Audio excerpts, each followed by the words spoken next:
What we're building at Safar is important. It's going to change lives. It's going to give practitioners tools to let them be more successful, which is important. You need to make money, but you also need to have a practice that allows you to heal people in the right direction. So that's the other thing I'm manifesting. Welcome to Entrepreneurs in Recovery. I am so grateful that you are here today. And if this is your first time tuning into the show, welcome. If you are tuning in for the second time or 50th time, I think we're on, 65 episodes? I don't remember.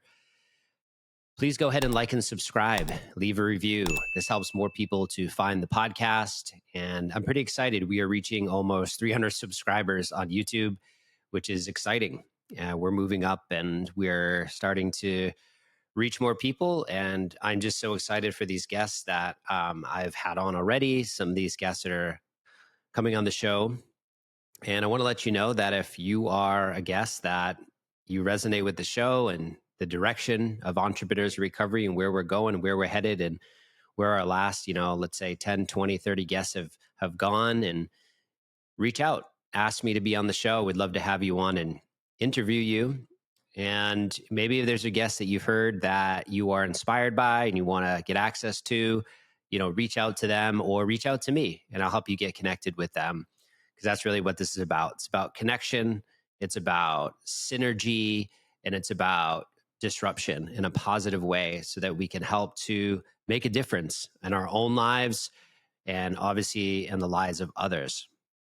So today's guest is Sabba Nazhand, and this gentleman is someone that is disrupting the tech space in a really positive way, meaning that he is combining AI and psychedelics and integration support in his company, Safar. And this episode is really exciting because his story is one of true resilience. And I really love these stories because there's an energy that is just tangible in Sabba's story. And I'm just excited that you're going to be able to hear this. And, something happened on the show that hasn't happened before either. And there was a little ceremony that took place and a time to pause and drop in and get grounded. And I just really, really hope you appreciate this conversation. There is a lot of energy in the conversation that I think many people are going to resonate with, because we have so many opportunities in this space of integration, mental health care, psychedelic-assisted therapy. And Sabba addresses these conversations, and what he's doing in the world is so important. And I'm so grateful to introduce you to him in this episode. Enjoy. Hey, Sabba, welcome to the show. Hey, Jesse, thanks for having me. Yeah, it's great to have you on. And I'm excited for today's conversation. I feel like today is going to be a really, not just like laid back, but I feel like we're going to have a really deep, authentic conversation that I want to have. And I think many listeners, especially with what's happening in the world, and I think this week is these tariffs in the United States and all this stuff going on. And it's just, people are really in a whirlwind. And I think especially all people, I know people in all different sectors, mental health and in the tech sectors or all the sectors, even entrepreneurs that are, the unknown right now is so profound. And I think this is an area where you live in a lot, the unknown. And I'm just really excited to dive into your story today. And yeah, thanks for coming on the show. Thank you for having me. I'm so excited to finally make this happen. It's going to be a good one. Yeah. So I like to open up the show with how I have connected with someone, how I met you. And I think we met there was another episode that happened. I don't remember which one, but I think I reached out to you and I was, is that what happened? We connected. I believe so. Yeah. You had posted one of your episodes. I want to say it was Joe Moore at Psychedelics Today. It might have been somebody else, but, and then we connected and you reached out, and I'm really glad you did. So. Yeah, that's okay. That makes sense. And I love how fast things happen too. And I feel they happen even quicker with people who are not just entrepreneurs, but people who are in this kind of disruptive space of altering their consciousness, choosing to do this with intention. And that's something that you've done. And I want to get into your story about that as well. Sure. So yeah, let's let the audience, if you don't mind, share a little bit about your background and, you know, how you became the person you are today, however deep you're going to go. And I'll just ask questions along the way. Personally, I'm Iranian. I was born in Iran in the 80s during the Iran-Iraq War, and my parents migrated here to the U.S. We fled as asylum seekers in the mid 80s, 87 or so. I spent a few years in Greece, and then we ended up here in the U.S. in the D.C. area. Yeah, I mean, very typical immigrant story. You know, my father was a electrical engineer for the Air Force, and he was building helicopters, and was a semi-professional soccer player. And my mom was a high school teacher. Great life. The war happened. The regime came. The Islamic regime came, took over, and essentially they lost everything: pensions, houses, cars. Yeah, there was a lot of trauma growing up, right? Like watching my parents go through what they did, seeing what was happening back home. And, you know, as a youth, I was a timid kid. Couldn't fit in, right? I wasn't part of like the black kids or the Spanish kids, and got bullied until I started playing sports and listening to hip hop music and reciting a few lyrics. I was like, oh, okay, they let me in. And fast forward, that kind of was, you know, it was the foundation for my life, for most of my life, for better or worse. I had trauma. The way my parents raised me overall was good with lots of love, but they had their own trauma and issues in life. And so there was physical abuse, verbal abuse, especially with each other, my parents, and we were witnesses to that. So I grew up in a heightened state of survival for most of my life. I always was like always looking around. Like neighborhood was bad, household was rough, and that kind of that translated to a few things that happened to me in my life. One, I grew up to be an angry young, like I grew up to be angry teenager inside at home. And then the timid, nice kid in school that wanted to be liked and was popular and prom king and all these things because I put on this portrayal of like who I thought I needed to be for the world. And then there was this third part of me that would sit in my room watching YouTube videos on metaphysics, tribal music, just wanting a deeper meaning, listening, like reading ancient Persian poems from Hafez and Rumi and trying to make sense of things in life. And I always knew there was something deeper. So there was this beauty in it, right? I was like, there's something bigger out in this world. But I couldn't connect to it. I couldn't understand it. And religion fogged that for me. Especially coming from a household that shunned religion because of what happened back home with Islam and all of that. So I grew up wanting to change the world. I started thinking about foreign policy and getting into government and wanting to, you know, make something different, like make a difference in this world. What that did was create this shell of like, everything is fucked up in this world. I mean, fast forward to what it is now. But everything is fucked up. Everything is wrong. I can't fix anything. There's unjust in this world. And I carried that burden, man. I carried that burden of the world. I carried the burden of who I am, struggling to make sense of it all. And also wanting to prove to my family that I can get them out of this slump. So I put all these burdens on myself. I got to make money to retire my parents. I got to be successful. And all these things drove me to success to some extent, but that also created this unstable, scared kid who went to his adult life. And I'll transition to professional career. I dropped out of school because money was my North Star. I was a struggle at home. That's all we talked about. It was like tennis, soccer, foreign policy, and the lack of money. And that was ingrained in me. We don't have enough money. How are we going to pay mortgage? How are we going to eat? And so it was like survival mode on steroids. And that translated to like, oh, I don't need fucking school. I'm going to go grind and make some money. Well, that turned into lack of self-esteem, inner critic. Oh, you're dumb. You're a loser for dropping out of school. So that was always in the back of my head for a long time. But I had this grit and this just like go get attitude. Like, fuck it. I'm going to do whatever it takes. So car sales, flipping houses, all these things just to like make it happen. And none of it really stuck, and it was hard. And then I transitioned into tech. And then I spent 20 years in tech, from an appointment setter, like literally 150 calls a day, classic sales pit, you know, energy drinks, coffee, people doing coke in the bathroom, just doing whatever you can to just make shit happen. And that was like the stepping stone. I was like, that propelled my career. I started in that. And then I found a niche in sales. I found that I was really damn good at it, just by sheer hustle and grit and street smarts. And I started climbing up the ladder. Went from appointment setter to account executive to director, went to management positions, and then went into startups. So early stage tech companies, building sales teams, DC, Hong Kong, London, New York, went into VP roles, chief sales officer roles. And I always carried this like, fuck yes, I'm climbing up the ladder, getting the titles.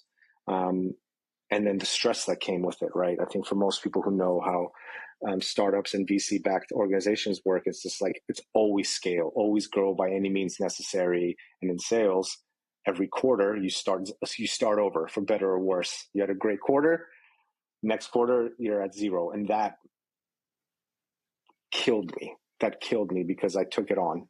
I took on the pressures, I took on the failures more than the successes.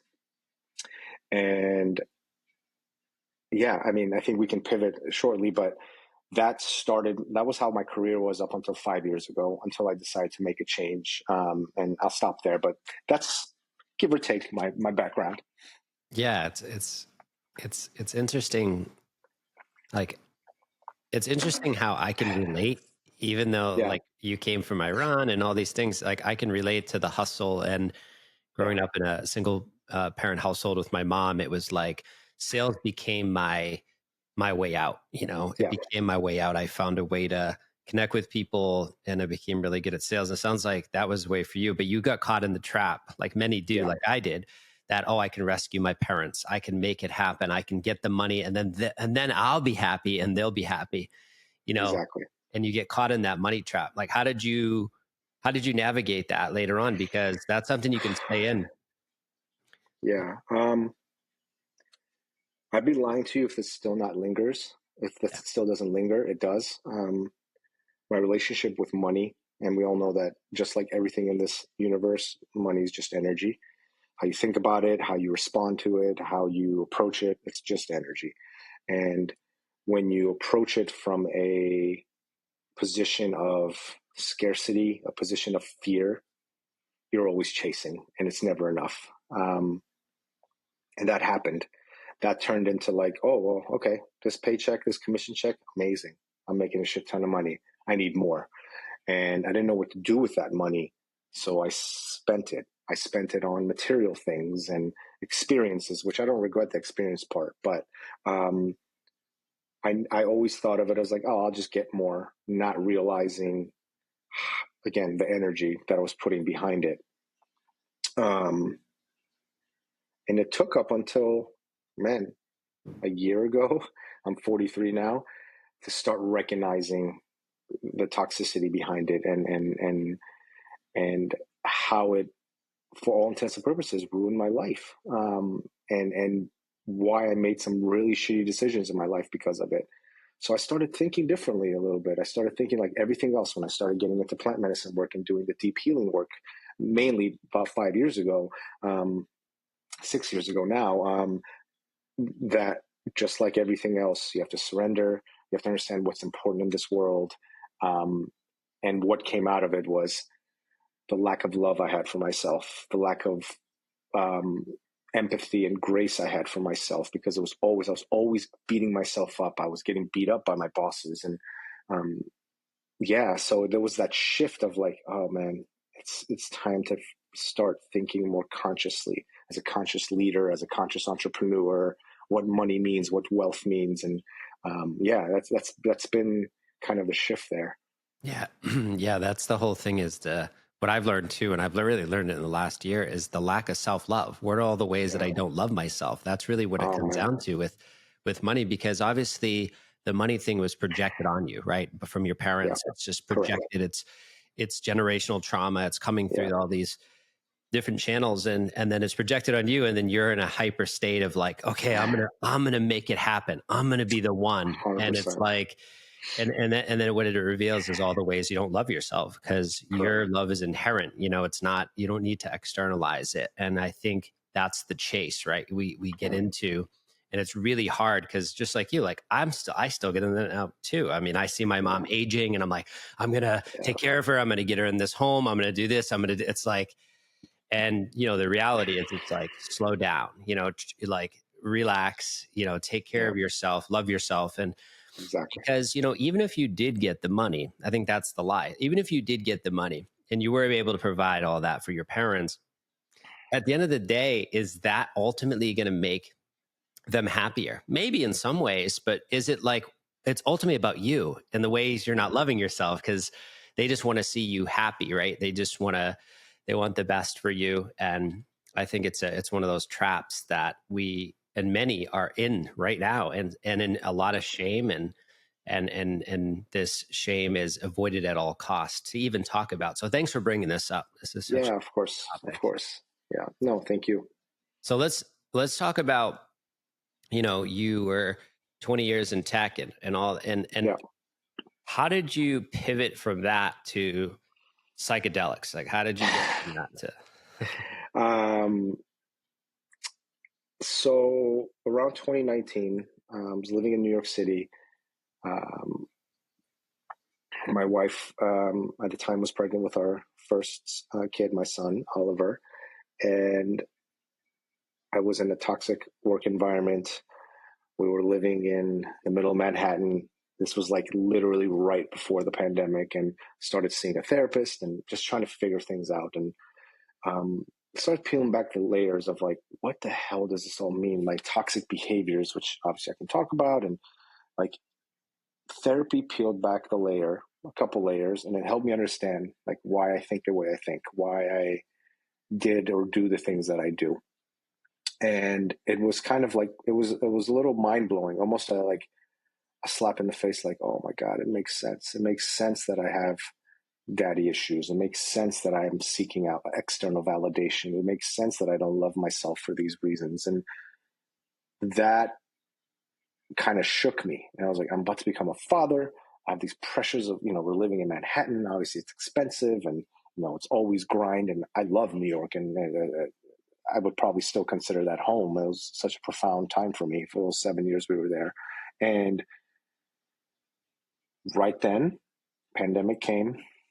And as we all know, like in March of 2020, everything shut down, especially in New York. There were protests, riots from like all the socioeconomic stuff, the shutdowns because of like the outbreaks. And there was literally curfews. We were living in a 700, 650 square foot apartment. It was me, my wife, our dog. And it was like, and we couldn't do anything. It was like, oh my God. And then my son was born, and he was born in July. And that carried on to like, I can't do this. I'm feeling suicidal is not the right word, but I'm feeling like I need to give up. I'm feeling depressed. Like I can't handle this pressure of being a father, an executive, a husband, a son to aging parents, so on and so forth. It was like I'm about to explode. And um, I knew about psychedelics. I had done it recreationally in the past, but not in the form of like healing or therapeutic or really taking, going deep.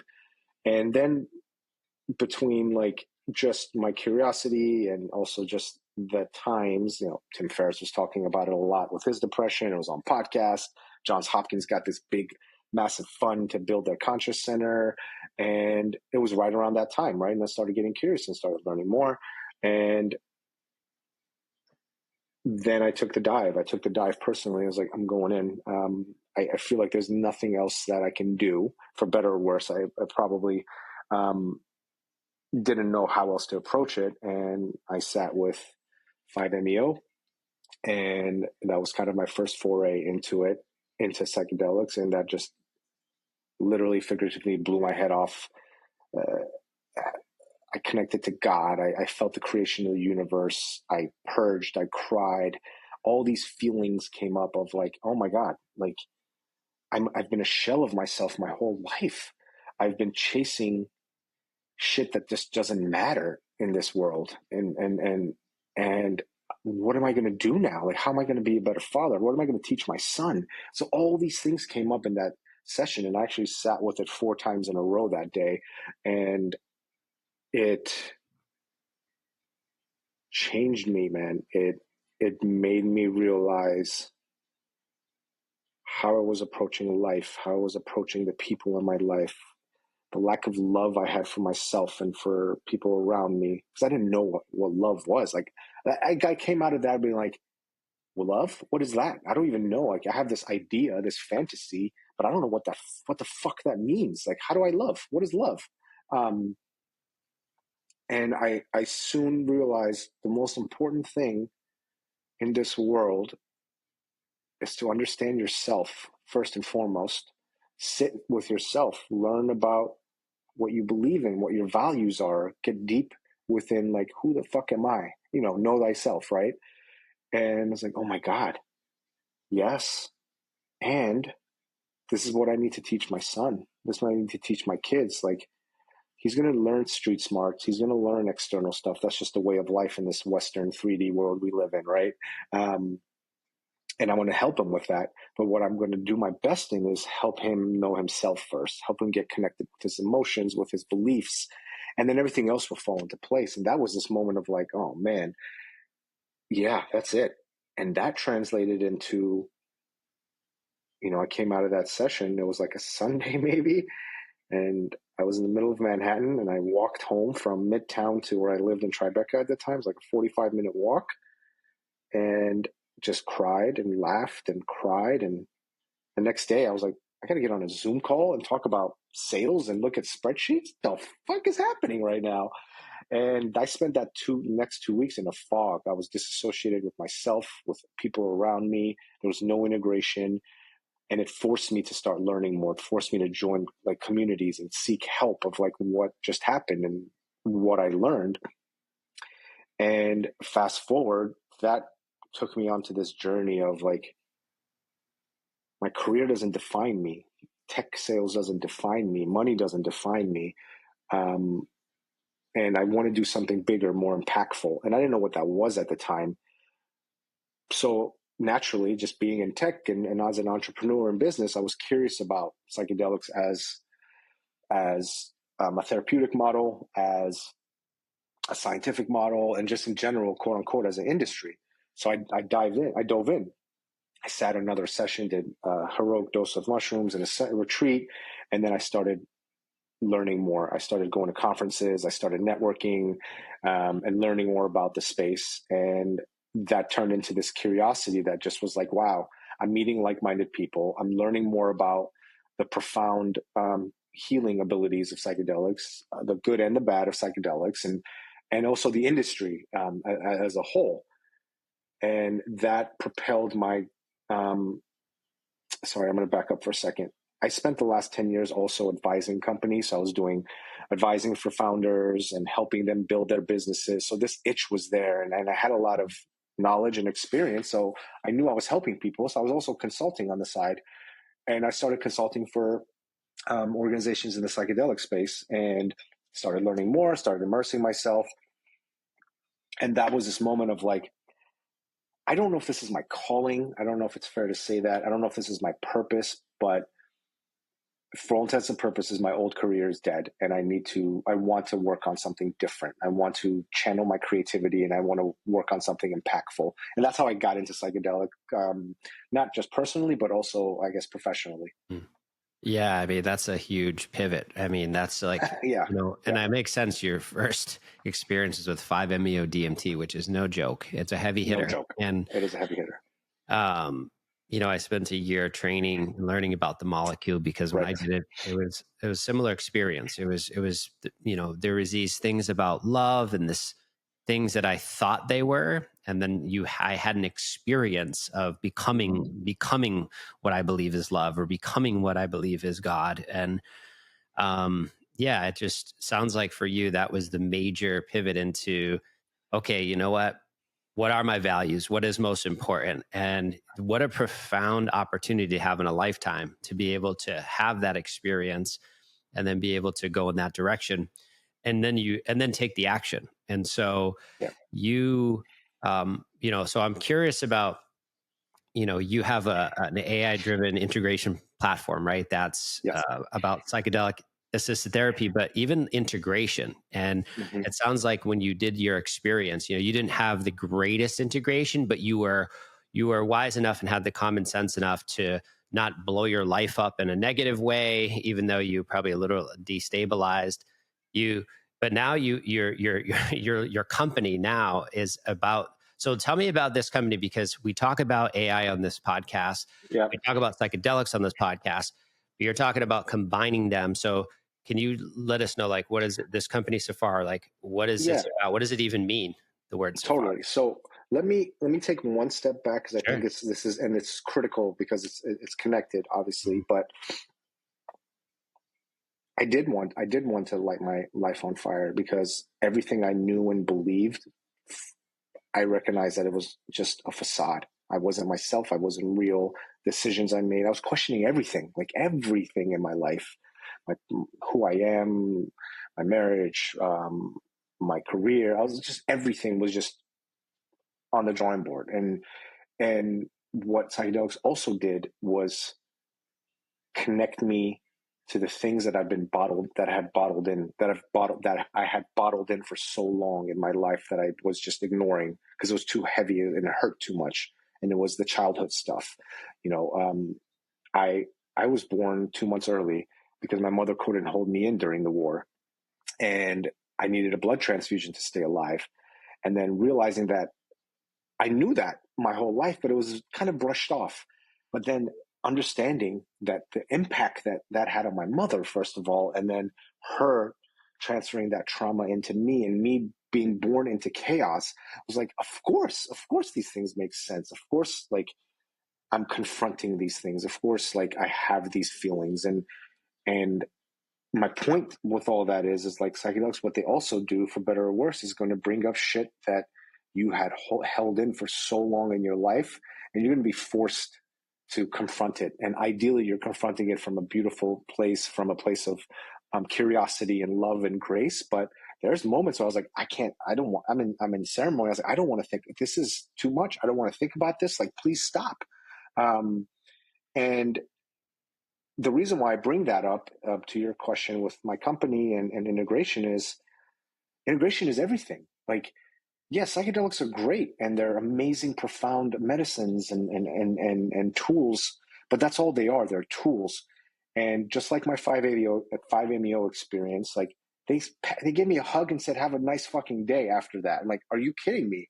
And that was kind of this catalyst of like, wait a second, integration is what matters, and we know this now, and it's always talked about. It's almost oversaturated how much we talk about integration, because most people don't actually understand what integration means. They're like, "Oh, go hug a tree and go write in your journal, and you're great." And it's more to, it's that end. It's more to that. It's about, how do you take these experiences, how do you sit with what came up for you and incorporate it into your lifestyle and make incremental changes, not on psychedelics, not on medicine, to shift your life, to shift your perspective, to heal. That's what integration is. And that's when it happened to me. I was like, okay, now I'm sitting with medicines regularly. I'm getting decent integration here, poor integration there. And I'm the end user. I'm part of my, avatar of who is going to be using my tool, one part. And then the other part was like, I started meeting with practitioners and, psychedelic assisted therapists, facilitators, coaches, you name it. And some of it was like 1 or 2 sessions. Some of it was like 2 or 3 sessions. And I was like, wait a second, this is how you're treating your integration. You're telling me that you're going to give me a PDF after I just saw God and confronted all the aspects of myself, and you're going to give me this PDF to go check this list and say, go do this and go do that, and then we'll talk in 2 weeks. And this is a microcosm of something, a bigger problem in mental health and therapeutics is the therapeutic model, the psychiatry model is fucking broken. It doesn't work. Psychedelics are not. Because the biggest part of it is like, how do you communicate with your clients? How do you integrate with or without psychedelics? And how do you find tools and mechanisms to get outcomes? Like, am I going in the right direction? Am I healing? Am I not? Is this working? Is it not? And again, practitioners, therapeutic, again, psychedelics, non-psychedelics don't have these mechanisms, or they're not doing it the right way. That's what I started learning personally, and then through meeting with practitioners. So now we're talking about two sides of the same coin, from the client side and the practitioner side. So about a year ago, my curiosity came to this place of like exploration. Let me think through this. Everyone talks about integration. Not everyone has access to psychedelics. Not everyone has access to spend $10,000 to go to Mexico and sit in a retreat. Like, where can I make an impact or potentially just learn more about? And that came to understanding integration.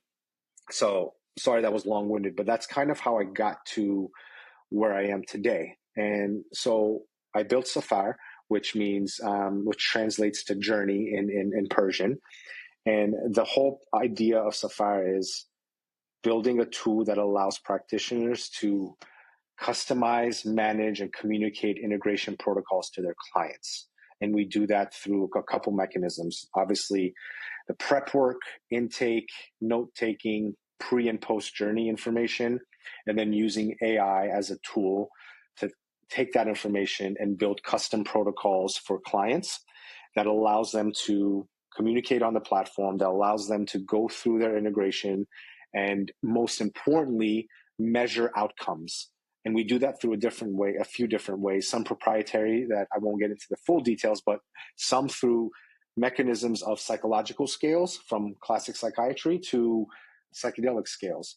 How am I doing? Am I heading in the right direction? And AI is monitoring, making suggestions, and being a kind of a two-sided coach to the client and the practitioner. So that was long-winded, but that's what I'm building today. And that's just the wedge. The wedge is integration, but the idea is that we are going to, I want to choose my words wisely, and I don't want to sound cliche. We want to turn therapeutic tools inside and outside of psychedelics as a mechanism that allows practitioners to understand if their clients are going in the right direction and give clients the agency to do the work that they need to heal. Yeah. And that's great. Yeah. Yeah, I love that. I mean, the being myself in such a long period in the mental health care space and applying it, being involved in it and becoming a therapist myself, and then seeing the gaps, seeing the opportunities, and then getting into psychedelic-assisted therapy about 3-4 years ago.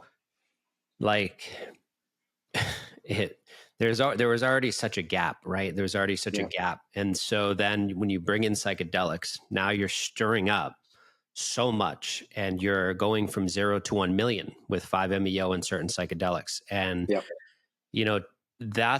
that's kind of where we are today in 2025, where we're not in a place where it's like, we got this figured out. Like, this is the path.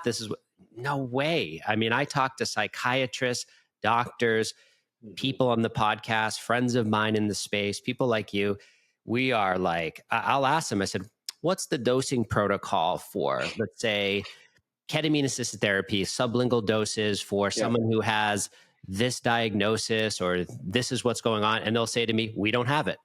And I'm like, it's a legal medicine that does not have protocols, or is not studied or peer reviewed to show that taking at these doses, this many days a week with this types of talk there, we don't have that. Exactly. So it's like so that's why I'm always fascinated to bring people like you on the show to hear your story, to hear the way that you're evolving the space using AI, using the technologies we have at our disposal, because that's like the whole thing is we're not having these conversations publicly because the conversations are so challenging because we're not actually applying because of all the loose ends, the tape, the political side of it. So that's why we're having this conversation, is like what you're doing with Safar and bringing this out is because of your own personal experience, the experience of others, and being able to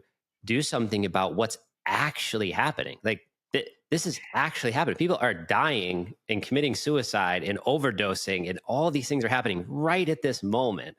And we're sitting there trying to figure out all these different things when we have opportunities and tools in front of us, but we need to expand them. We need to understand them. We need to go and do something where we're applying what we do have, which is the resources, the knowledge, the brain power, the genius minds coming together and saying, hey, this is what we can do in this integration space, which, like you said, integration is everything. I've been on massive journeys like you, and I've been completely destabilized and completely waking up in the morning at 3 a.m. and just being like, what is going on? Because there's so much that comes out in a post ceremony that will disrupt beyond your trauma patterns. It will disrupt your whole thinking about spirituality, everything. And it's a lot in the world and how it works. So an integration process is so critical. And so, so I'm curious about, how does this AI model fit into the integration process? Because it sounds like, I've used AI a lot actually this year for the first time ever, and I'm pretty blown away by how advanced it's getting. And you can put things into the model, right? You can actually add your own PDFs, your own knowledge, your own brain power into the model of AI. And I don't think people understand that you can add your own stuff. So when people ask a question, it's coming from reliable sources. And so, how does it work with Safar and what you're doing? Yeah, spot on. I'd be remiss if I didn't say this first. The idea of bringing another tool, another app, a quote unquote distraction into a sacred space is really interesting, and it's something that I've sat with for a long time. When I wrote the manifesto for Safar, I sat there hours writing, thinking, crying, understanding, like, what am I doing? Is this just like, am I another tech bro just trying to build an app and hope to make some money? Or is it this actually going to be impactful? And what came up for me was, yes, it's a tool. Yes, it's technology. Think of the eagle and condor prophecy, old world, new world. It's just the reality that we live in. And the idea is to use tools, not just Safar, but use tools.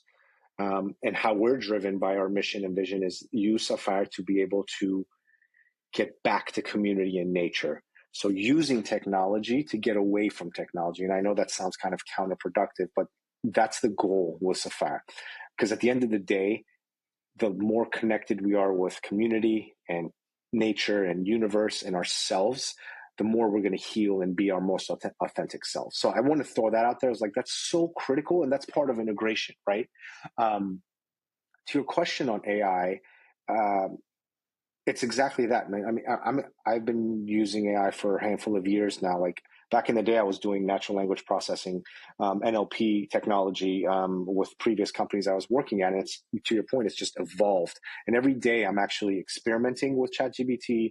I'm doing the same thing, like on a personal note. Like I've gone through some crazy shifts in my life these last few months. And as we're building and we're basically in our MVP now, I'm doing the same thing. I'm talking to ChatGPT. I'm giving it insights, and it's giving me info back. It's powerful. It's an amazing. It's an amazing tool. And the way we're thinking about it is kind of a few folds. One, there are data banks.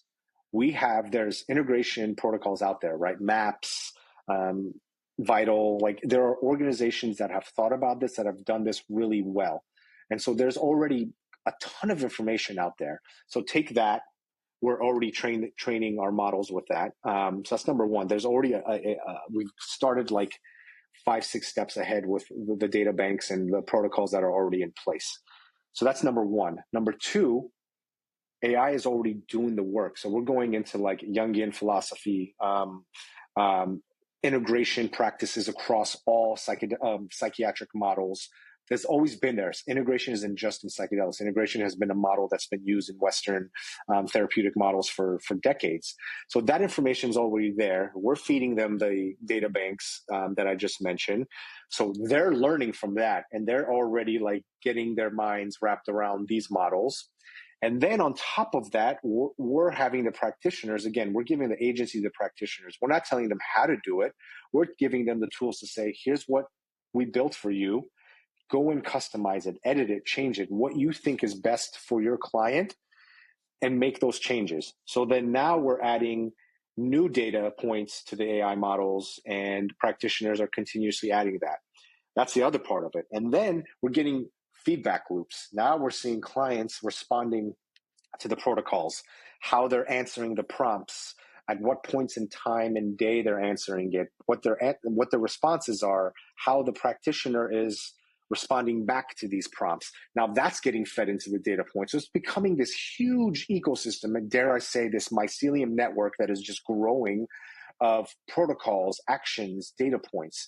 So it's coming from multiple sides of how we're feeding the AI. So it's not just, here's some information, AI, give us the protocol. I think that's like surface level, and we want to go deeper, and that's how we're doing it. Yeah, I think that's really the big gap too, is many people will say, where's the proof? Where's the evidence? Where's the efficacy? And it's like, dude, there's so much efficacy. It's just, you don't have, like, we actually have the technology, and part of it is incorporating software and AI. And that's the thing, is like, there's so many people, thousands and thousands and thousands of people who are utilizing psychedelics, and they're finding a lot of success, but we're not recording it in a way that's becoming this hive of data people are accessing. I know this because of personal friends, people on the podcast, doctors, all the people that I'm connected to that share the stories with me, my personal stories, all these things. I know the ripple it's having, but the public doesn't, the government, like the agencies don't, even if they know, they're not saying it's happening because they're protecting, all these compliance and laws, but it's like, it's happening. And, to be able to utilize technology to accelerate this rapid growth, because, it's, if you haven't looked, people are struggling, and probably struggling more even now than they were in COVID in some ways. So I think that, I have people back home that are leaders in the mental health space that are messaging me saying, wow, it's really rough right now. And so if they're saying that to me, and they're at the top of the, not the chain, but they put themselves in a position to be a leader in the space, and they're saying it's tough, I can't even imagine what it's like to be just the common folk that is out there navigating what's happening. So I think what for me, what's important is collaboration, and talking about how do we actually move forward to tackle this mental health epidemic and the things that are happening. Because if you can do that, you're solving a ton of problems in the world. The reliance on government, the reliance on all these things we shouldn't be relying on, but we're just funneled into that because we don't understand our self-agency, our sovereignty, our power. And that's the other thing. What is it when you think about populations that are underrepresented in this space, which is just a huge glaring problem? Can you speak to that? Because obviously that's I'm not even talking about that. We're already talking about major topics here that are very sorry to interrupt. This topic fires me up for so many reasons, from my own experiences as an immigrant growing up, the way my parents at times had been treated, friends, news. I mean, I can go on and on. I'm pausing because there's a lot of emotion on this topic, and it's such an important topic.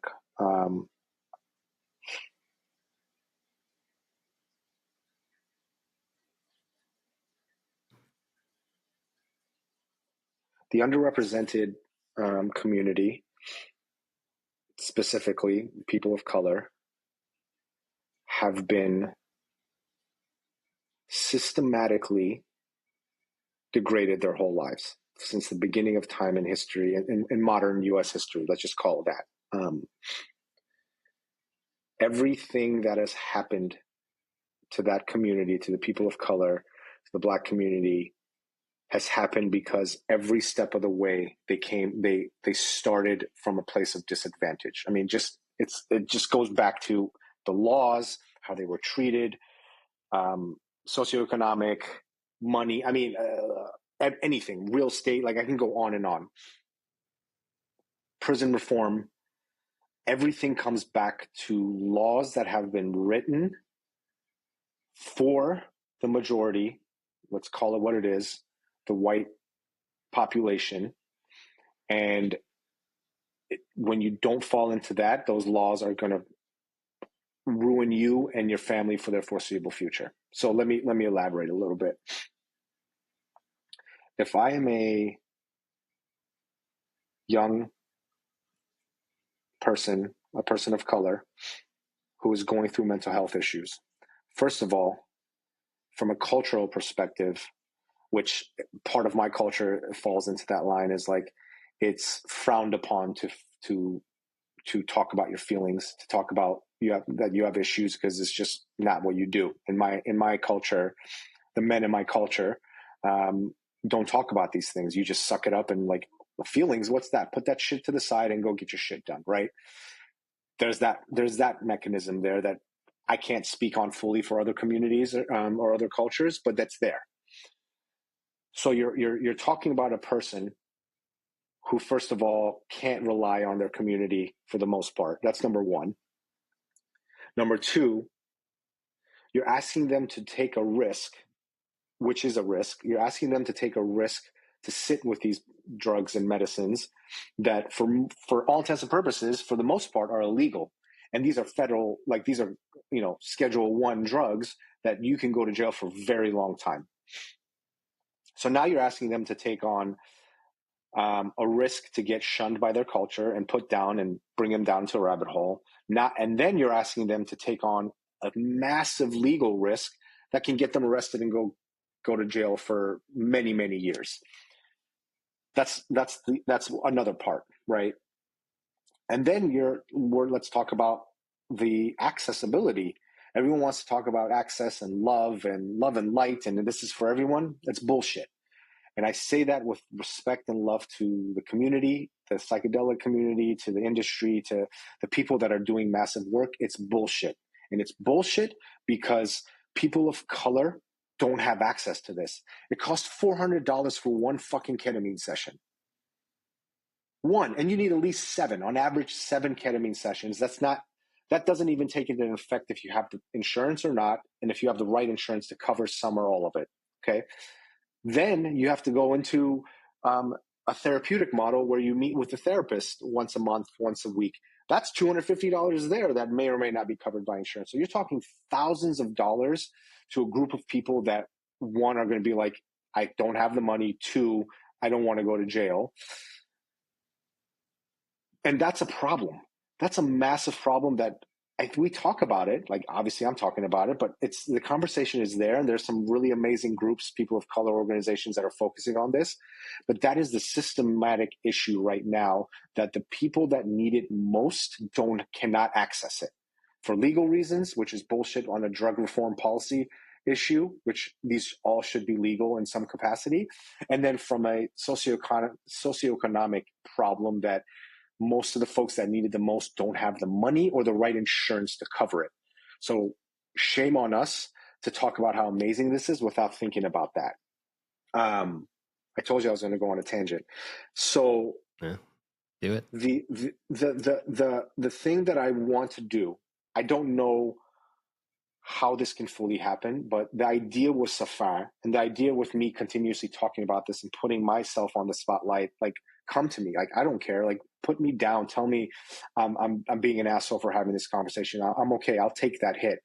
But the idea with Safar and the idea with having these conversations is building tools that makes it accessible for people to heal and get better. That's number one. Number two is surrounding ourselves with people who are part of the drug reform, part of like changing these systematic things. Because at the end of the day, if we don't change the laws that are written for the privilege, the people that need it the most are not going to have access to it. I'm going to stop there. Yeah. Well, it's a conversation that is extremely important. I've had the privilege of working with the drug court populations. And if you ever, if you're in this space and you understand when it comes to mental health, you want to talk about people who have it the hardest out of all the populations that we have. It's arguably the drug court population, the people that get into those systems, which I'm glad the drug courts are there, the recovery courts, all the courts that we have, but specifically these recovery drug courts, it goes back to what access do they have? Like I have access to ketamine assisted therapy can be as much as $30,000 a year out of your pocket. That's fucking insane. Yeah. So, and sorry, I want to say something. Yeah. I respect the clinics. I understand why the costs are the way they are. It's unfortunate. For the razor thin margins, they have employees, they're running a shop. I get it as a business, but it's bullshit. So I just wanted to say that. Yeah, and I mean that's the unique perspective that I can take, as a white male that has access to all these different things, even through my accessibility, through my sales ability. I'm able to. It's not just because I'm a white male; it's because I'm also good at sales. I grew up in a very resilient household, single mom, 3 boys. Like I was able to survive, and so I honed that skill. So I can even get even more access because of that sales ability. But for those that are homeless, that are getting arrested, that do not have an ability to advocate for themselves, the access that they have is like, forget it. You're going to get your standard care. You're going to get what's available through the court system. But to be accessing some of these experiences that I've had that have completely transcended and completely, I've hit the deepest levels of trauma with my dad and all these things I couldn't access through traditional therapy. When are they going to have access to that? When of these populations are going to have access? And that's another conversation that I always want to bring up when we can in this show, because I get to train some of these drug courts. I get to train the staff. I should have been in a drug court. They didn't have it when I was arrested back in 2005 where I was. And, so I have a lot of deep, profound respect, but I also have the bigger respect is I get to meet these participants in the drug court. I get to interview them. I get to talk to them.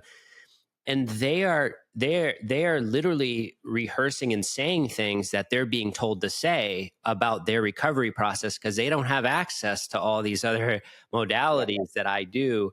So we have a huge opportunity here as well. And that's the other thing is we gotta talk about the shadow. We gotta talk about these things. And obviously as entrepreneurs and what you're doing, you can actually give more access to.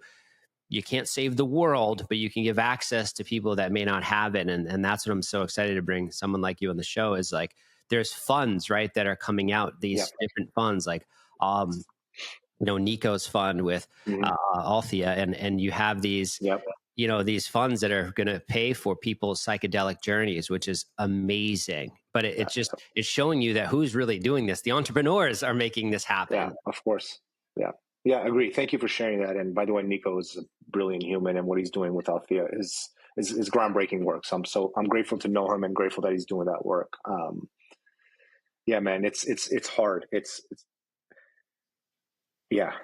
I can talk about this all day, but I think we can move on. Yeah, I think it's important, and so today when you see the landscape of where we are and what is taking place and like what is your greatest hope when we see the landscape and it looks bleak, it looks this, but what is your greatest hope when you see and look out and say, you know what, despite this, this is happening and this is where we are and this is what can happen? Like, what is that thing for you when you look out and see that? Yeah, great question. I think I struggle with this a bit because in one regard, we need government intervention. Obviously, we need the laws to change. We need clinical trials to go through the motions and get approved by the FDA. That's just the reality of this world we live in. We need these things, and it's important.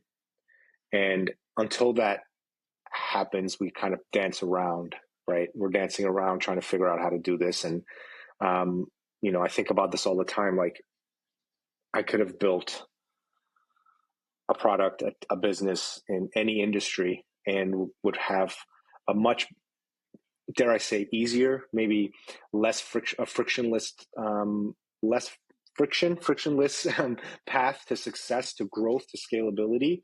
But I chose a path that is bumpy. I chose a path that is gray because I want to make a difference in this world that is actually impacting and helping people, and not just building a product just for the sake of making money. Of course, that's a nice to have, and I thrive for that as well, because you need to survive in a capitalist society. But what brings me hope is that there are people that have been doing this for decades that are starting to get more recognition. Some things are getting mainstream. There are folks in the government that are excited about this, and it's going to be bumpy and it's going to take some time. But my hope is, between the trials, between the data points, and I hope that I can be a resource to these organizations in the very near future to give them this data to say, like, look what these modalities and this integration can do to a client or a patient or whatever. So the more we can provide that, the better. So that's my hope there, that, like, it's happening. It's going to take a few more years. What scares me, what worries me, is mainstream isn't always great, right? Like, Oprah just talked about it recently. What's going to happen is you're going to get groups of people who are desperate. They're going to come in and they're going to go into routes that are not ideal. Harm reduction is a real thing. They're going to have bad experiences. They're not going to look at interactions with their current medication, if they're on any, and psychosis, etc. And they're going to go into paths where there's potentially bad players that are just looking to make money. And you and I both know there are retreats, organizations that are not necessarily looking out for the best interests of people. So the bigger it gets, and the less the less government interventions there are, unfortunately, and the less that there are mechanisms around safety, the more dangerous it is for people. And then you start getting that hysteria wave again, right? This person goes to this retreat, dies, and now it's like, oh, psychedelics are bad. So there's this fear that the bigger it gets, the scarier that it can happen for the masses, because people just need help and they'll do whatever it takes. There's desperation out in this world, especially in this day and age. Like, men, women, whoever, kids, like, they need help. And they're like, oh, I've heard great things, similar to me. Like, I've heard great things, I'm going to go do it. That's scary, man. That's a big risk. And then the other part is, I just lost my train of thought. Oh, the other part that kind of worries me is, like, I battle with this. The pharmaceutical model is going to take over some aspects of psychedelics in the future. It's already kind of happening, right? Like, Merck is invested at like $10-15 million last year. There are, like, this big Johnson & Johnson's biggest revenue maker is Spravato. Like, they know what's happening with psychedelics. They know it's going to work. And there's a generation of people that the only way for them to feel safe is to go into their doctor's office, white coat and, prescription, and say, I'm not feeling good. And if you tell me that I can take psilocybin and feel better, then I trust you, and write me a prescription. And pharma knows this. And unfortunately, there are people that feel safe that way, and that's okay. That scares me, because we all know that pharma doesn't have the best reputation when it comes to the interest of people, for the most part, right? And then so now, the bigger you get, government interventions, FDA approvals, who's gonna jump in and start making, money and start creating this, like, clinical model.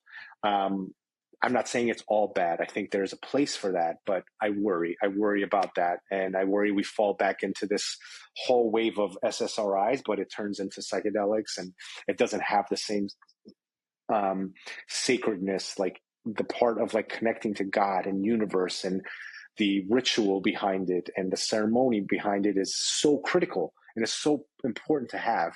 Anyways, those are like my hopes and fears of like what's coming, what's coming.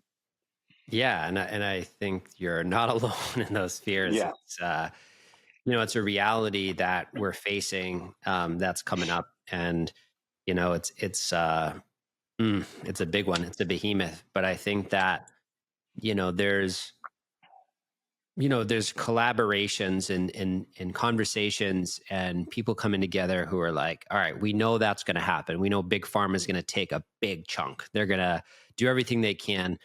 And there's all these other organizations and people and entrepreneurs and are going to come together, and we're going to do something else. And it's going to be, these titans coming up against each other, and hopefully there will be some collaboration. But I think it's the ultimate battle that's been going on since the beginning of humankind. It's like Totally. the forces going to battle, and I think that you're going to come up against that. But I think to wake up and to know that you're doing something, you're doing something towards the good of humanity. You're not part of that machine and going, okay, I'm doing something. I think that's really the why I do the podcast, is to interview people like you that are inspiring and making a difference. And, like all these challenges, but it's like, despite that, we still go forward. We still make it happen. And yeah. So what are you most excited about bringing to life and manifesting in your world right now? Yeah. First of all, I want to say what you're doing is so important. Your voice, your work, and the platform. Like, more people need to understand how important this is. So thank you. Thank you. I will also say, like, with my last rant about my hopes and fears, maybe I'm not giving humanity enough credit. Like, there is a collective consciousness that is happening. You're seeing that more people want to get connected to themselves, to God, or to a greater understanding, to universe. And I think just that alone is going to start shifting people of like how they're thinking about life and what health means and what's important to them, and love. And it all goes back to self-love, right? You can't, in order to love others, you have to love yourself first. And that's kind of like my motto. I try as much as I can to follow, but I think you're seeing humanity and people go in that direction. What I'm trying to manifest as much as possible is this voice, like continue to have these topics. Like, I'm not afraid to go deep into my vulnerabilities of like what I went through, the toxic behaviors that I had, and going into this and making a change of like, I have to do the work or I'm going to die. I'm not going to be my most authentic, healthy self. And that's so important. And that goes back to love. So that's my manifestation, is I continue to have these conversations. My other is like, I just want people to understand like what we're building at Safar is important.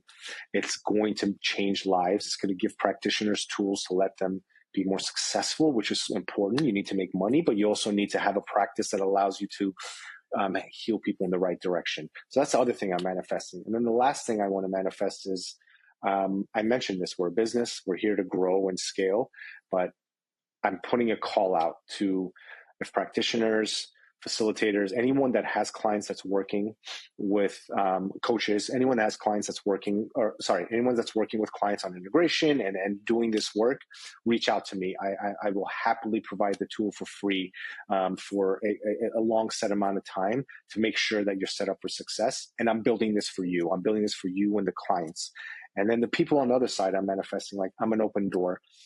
This resonates to you, if you're struggling with anything in your life, no matter your background, age, gender, whatever, reach out to me. I'm happy to talk. I'm happy to provide resources. I just want to be of service. So those are the things that I want to put out there in this world. Yeah, thank you for that. Because, I got a lot of guests on the show, and they, they're so busy and you're so busy, but to be able to offer your time like that is really, I hope people take you up on that offer, because I've had people Yeah, come on the show, and I've had other guests that have been on the show in the early stages reach out to my new guests and collaborate with them and hire them. amazing. I would love It's that. happened. Love that. So I really love that offer. It's very generous. And how can people reach you if they want to reach out and work with you? What is the easiest way? Yeah, The best place? my LinkedIn is probably the best, and my Instagram. So I think you'll probably put in the show notes, but it's my first name, last name for LinkedIn, and for Instagram, it's Sabba underscore get GET ZEHN get Zen. And that's the best way to reach me, and then I'm happy to like communicate from there and go from there. Yeah, amazing. And we'll have you back on the show, and I'd like to maybe like a 6 month Amazing. see what happens, and then we'll bring you back and hear about Safar, hear about all these developments, and we'll even talk about access and all these things Yeah. we talked about that are so important. So thank you, brother. Yeah, For coming please on the do. show. I'd be honored. Thank you for Yeah. having me, brother. I really appreciate it. Thank you for checking out Entrepreneurs of Recovery podcast. We are so appreciative that you are here. Make sure you go ahead and like and subscribe to the show on YouTube. Leave a review on iTunes and Spotify so more people can find the show. Once again, thank you so much. We have great episodes and content come out in the future. Thank you for being here. Have a blessed day.